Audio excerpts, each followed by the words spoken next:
নমস্কার। আজ বানাচ্ছি গরমের স্পেশাল মেনু নিম বেগুন। চলুন দেখা যাক কি কি লাগছে সেই নিম বেগুন বানাতে। বেগুন তো লাগছেই, আর নিমও লাগছে। এর সাথে লাগছে রসুন, একটা গোটা রসুন আমি ব্যবহার করেছি, আর নিয়েছি প্রয়োজন অনুপাতে নুন। প্রথমে কড়াইটা আমি বসিয়ে দিয়েছি গ্যাস ওভেনের ওপরে এবং দিয়ে দিয়েছি বেশ কিছুটা সর্ষের তেল। এই রান্নাটা সর্ষের তেলে করলেই সব থেকে ভালো হবে। এরপরে গ্যাসের ফ্লেমটা আমি বাড়িয়ে দিয়ে বেশ কিছুটা গরম হওয়ার জন্য তেলটাকে অপেক্ষা করছি। তেলটা ধোঁয়া উঠে গেছে, বেশ সুন্দর গরম হয়ে গেছে। এই অবস্থায় দিয়ে দিচ্ছি একটা গোটা রসুন কুচো করে কেটে রেখেছিলাম সেইটাকে। রসুনটা দিয়ে আমি গ্যাসের ফ্লেমটাকে একটু কম করে দেব, আর রসুনগুলোকে ভালো করে গোল্ডেন কালার আসা অবধি ফ্রাই করে নেব। হালকা হাতে নাড়ছি যতক্ষণ না গোল্ডেন কালার আসে ততক্ষণ অবধি। রসুনটা আমার গোল্ডেন কালারের হয়ে গেছে, ভালো ভাজা হয়ে গেছে। এই অবস্থায় আমি তেল থেকে আস্তে আস্তে করে তুলে নিচ্ছি। রসুনটা আমার সম্পূর্ণ তেল থেকে সরিয়ে নেওয়া হয়ে গেছে। এবারে আমি আর নতুন করে তেল ব্যবহার করছি না, দিয়ে দিচ্ছি কচি নিম পাতা, যেগুলো আমি আগের থেকে ধুয়ে কেটে বেছে পরিষ্কার করে রেখেছিলাম সেইগুলোকে। আগেই বলে রাখি, নিম পাতার মধ্যে কিন্তু বেশ কিছুটা ময়েশ্চার থাকে। খালি নিম পাতা বলে নয়, প্রত্যেকটা শাকের মধ্যেই ময়েশ্চার থাকে, এবং সেই কারণে গ্যাসের ফ্লেমটা অবশ্যই বাড়িয়ে দেবেন এবং দু পিঠ উল্টে পাল্টে বেশ কড়া করে ভাজতে হবে। সবুজ রং থাকলে কিন্তু নিম পাতার টেস্ট আসবে না। সুতরাং বেশ ডিপ ফ্রাই করতে হবে, আর একটু কালচে কালার আসা অবধি আমাদেরকে ভালোভাবে ভেজে নিতে হবে। দেখুন, ঠিক এইভাবে পাতাগুলো আমার বেশ ডিপ ফ্রাই হয়ে গেছে এবং কালো একটা কালার চলে এসছে।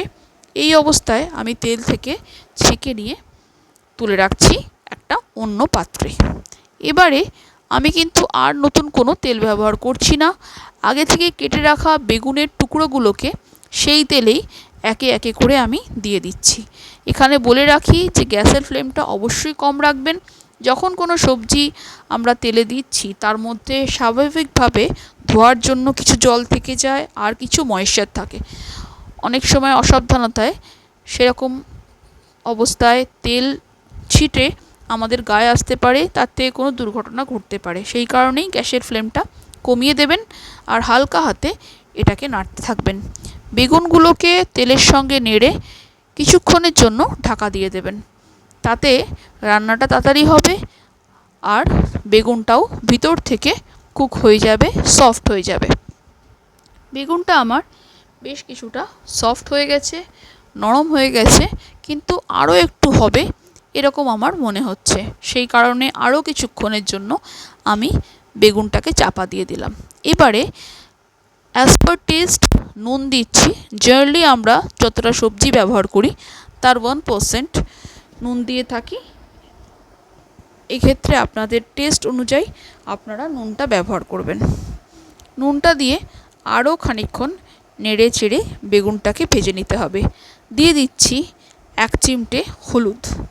হলুদটা ডিসইনফেক্টেন্ট, আর নিমটাও তাই। সে কারণে নিম বেগুনে অবশ্যই একটু হলুদের ব্যবহার করতেই হবে।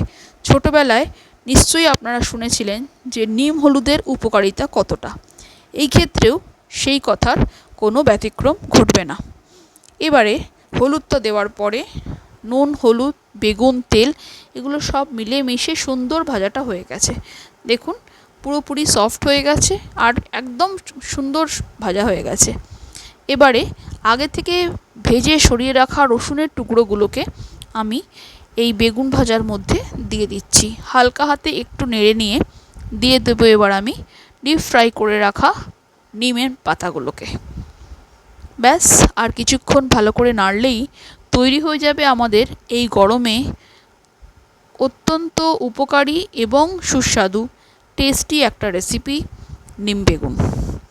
ভালো করে মিশিয়ে দিয়ে কিছুক্ষণ স্ট্যান্ডিং টাইমে দেব, একটু ঢেকে দিতে পারেন চাইলে। সুন্দর ঝরা ঝরা টেস্টি এবং হেলদি নিম বেগুনের রেসিপি রেডি হয়ে গেল। চলুন এবার নিম বেগুনটা সার্ভ করে দিই।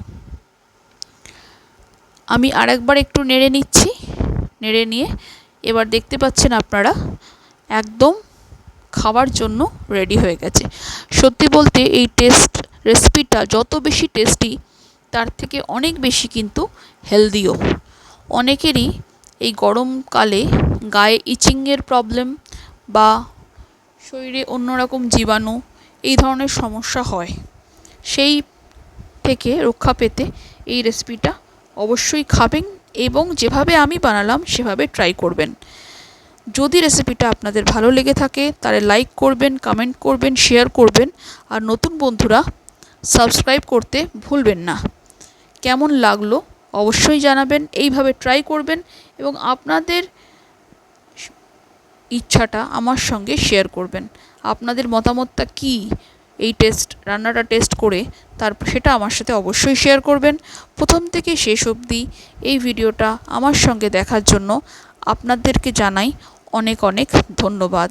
সুস্থ থাকুন, ভালো খান, হেলদি খান। নমস্কার।